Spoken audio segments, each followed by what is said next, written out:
Hello అండి, welcome to జాహ్నీ వంటలు. ఈరోజు మన ఛానల్లో చీజ్ వెజిటేబుల్ శాండ్విచ్ ఎలా తయారు చేసుకోవాలో చూపిస్తాను. దానికోసం 2 చెంచాలు ఆయిల్ వేసుకుని ఆయిల్ హీట్ ఎక్కాక ఒక మీడియం సైజ్ ఆనియన్ సన్నగా కట్ చేసి వేసుకోవాలి.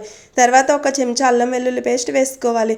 తర్వాత సన్నగా తరిగిన క్యారెట్, క్యాబేజీ, క్యాప్సికమ్, టమాటో వేసుకోవాలి. వేసుకుని వీటిని బాగా వేయించుకోవాలి. ఇవి కొద్దిగా వేగిన తర్వాత దీనిలో టేస్ట్కి సరిపడా సాల్ట్ వేసుకోవాలి. అలానే 1 చెంచా కారం పొడి వేసుకోవాలి. తర్వాత 1 చెంచా గరం మసాలా, 1 చెంచా ధనియాల పొడి వేసుకోవాలి. తర్వాత 2 చెంచాలు షెజ్వాన్ సాస్ వేసుకోవాలి. ఇవన్నీ వేసుకున్న తర్వాత ఈ సాస్లు మసాలాలు కలిసేటట్టు బాగా మిక్స్ చేసుకోవాలి. ఇలా బాగా మిక్స్ చేసుకున్న తర్వాత సన్నగా కట్ చేసుకున్న కొత్తిమీర కొంచెం వేసుకోవాలి. కొత్తిమీర కూడా వేసుకున్న తర్వాత ఇది కూడా ఒకసారి బాగా కలుపుకొని స్టవ్ ఆఫ్ చేసుకోవాలి.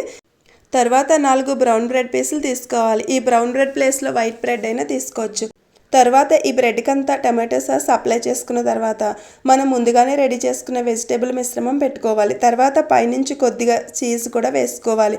వేసుకుని మరొక బ్రెడ్ పీస్తో ఇలా క్లోజ్ చేసుకుని స్టవ్ మీద దోశ పెనం పెట్టుకుని బాగా హీట్ అయిన తర్వాత 2 చెంచాలు నెయ్యి కానీ లేకపోతే బటర్, ఆయిల్ కానీ ఏది అందుబాటులో ఉంటే అది వేసుకోవాలి. వేసుకుని మనం రెడీ చేసుకున్న శాండ్విచ్ పెట్టుకుని 2 సైడ్స్ బాగా వేయించుకోవాలి.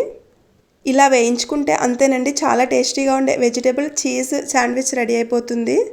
ఇదైతే చాలా టేస్టీగా ఉంటుంది. అందరూ తప్పకుండా ట్రై చేయండి.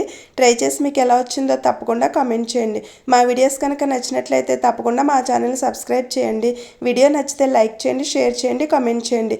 అలానే మీ ఫ్రెండ్స్కి, ఫ్యామిలీ మెంబర్స్కి కూడా షేర్ చేయండి. And thanks for watching.